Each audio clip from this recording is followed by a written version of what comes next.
So if you need to share your Kit API key with someone, I'm going to show you how you can find it inside Kit. But first, before I do that, I'll explain what an API key is. Essentially, it's a way of giving access to another platform to connect with your Kit account and do some sort of interaction, maybe a data sharing activity. So under the account settings at the top right, if you go to settings and then go to the bottom left corner, you'll see this one that says API access and app creation. I'm going to click on that, and then it takes us into this. Now what you'll find in here is you've got an API key and you've got an API secret key. Depending on what different systems will ask you for different different credentials.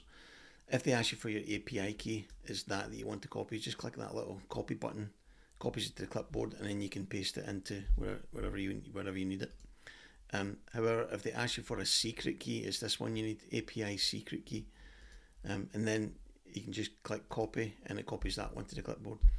By default, it doesn't show you what the actual key is in here. If you click on show, it will display a big long number. I won't do it in this video because otherwise people can copy it and take access to this system. So that's how you can find the API key, and that's the difference between one and the other. One's the API key and one's the API secret. So copy that, click that button for copying that, and click that button for copying the secret one. And that's all you need. Just share it with whoever needs it, and the two systems will connect.